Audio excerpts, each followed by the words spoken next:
गया जिले के सर्किट हाउस में रविवार को शिक्षा मंत्री विजय कुमार चौधरी ने प्रेस कॉन्फ्रेंस की। इस दौरान उन्होंने कई मुद्दों पर बातचीत की।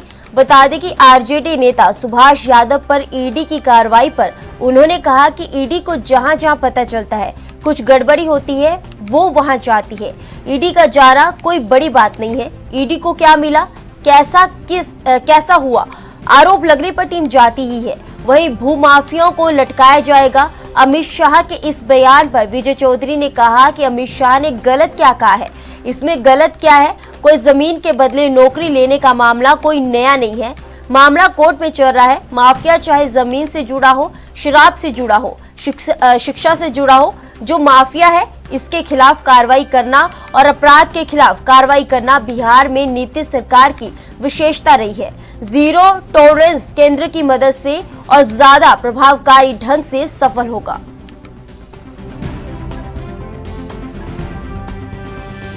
तो इसमें क्या गलत क्या है? कोई जमीन के बदले नौकरी या कोई ये नई बात अमित शाह जी ने कह दी, ऐसी बात तो नहीं है। उससे संबंधित मामला तो पहले से न्यायालय में ही चल रहा है। उन्होंने तो सिर्फ इसका जिक्र किया होगा, कोई नई बात नहीं है। और माफिया चाहे ज़मीन से जुड़े हों, शराब से जुड़े हों, शिक्षा से जुड़े हों, कहीं भी किसी चीज़ से काम करने वाले जो माफिया या षड्यंत्रकारी लोग हैं, उसके खिलाफ तो कार्रवाई करना और अपराध के खिलाफ जो जीरो टॉलरेंस की नीति है, ये तो मुख्यमंत्री नीतीश कुमार जी के सरकार की विशेषता रही है।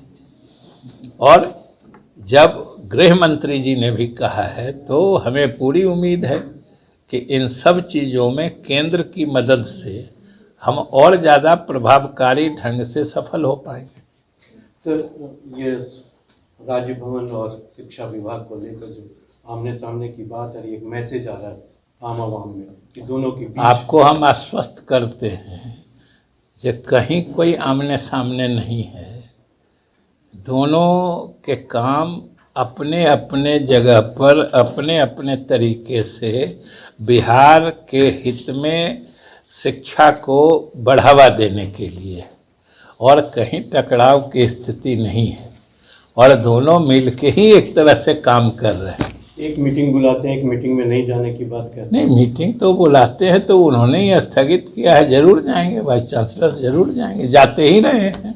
पहले भी, इसके पूर्व भी हम शिक्षा मंत्री थे, उस समय भी अधिकारी बुलाते थे और वाइस चांसलर यानी कुलपतिगण जाते थे। एक जो पत्र भी जारी हो गया कि कुलपतियों के खिलाफ मुकदमा दर्ज किया जाए। कहाँ मुकदमा? और उसकी शिकायत भी कोई मुकदमा कहाँ हुआ है? थाने में एफआईआर का कॉपी आ गया, लेकिन एफआईआर नहीं। थाने में आवेदन की कॉपी आ गई। थाने में एफआईआर करने के लिए आवेदन की कॉपी आ गई। नहीं, उसको एफआईआर कहाँ हुआ है? और कुछ ईडी ने सुभाष यादव को गिरफ्तार किया है। ईडी को जहाँ जहाँ पता चलता है कुछ गड़बड़ी का वो जाती है। ईडी का जाना अपने आप में कोई बड़ी बात थोड़े है। ईडी को क्या मिला, कैसा केस हुआ, अब कहीं से कोई कुछ उसको पता लगता होगा, कोई आरोप लगाता हो तो जाती होगी। नियोजित शिक्षकों को लेकर के बवाल चल रहा है। कहाँ बवाल चल रहा है? आप लोग खाली उसको शांत कराइए, बवाल कहीं नहीं रहेगा। आप लोग सरकार का सहयोग करिए। नियोजित शिक्षकों की मांग पर तो नियोजित शिक्षकों को सरकारी सेवा में परिणत होने का सरकार ने सुलभ अवसर प्रदान कर दिया है।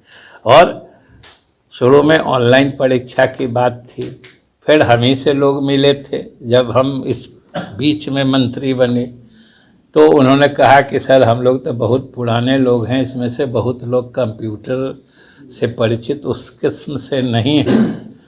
तो हमने फिर मुख्यमंत्री जी से बात की और पाठक जी से भी बात की। सबों ने कहा ठीक है सर, आप समझते हैं। और हमने 3 बार ऑनलाइन और 2 बार ऑफलाइन, और उन 5 में से तो नियोजित शिक्षकों को एक ही कोई परीक्षा पास करनी है। तो 2 बार कंप्यूटर से अलग भी हो रहा है, 3 बार ऑनलाइन भी हो रहा है। तो इसलिए कहीं कोई नियोजित शिक्षकों को कोई परेशानी नहीं है, और नियोजित शिक्षकों के जो परेशानी थी उनको दूर करने के लिए तो सरकार ने उपाय कर ही दिया है। बहुत दूर चलिए।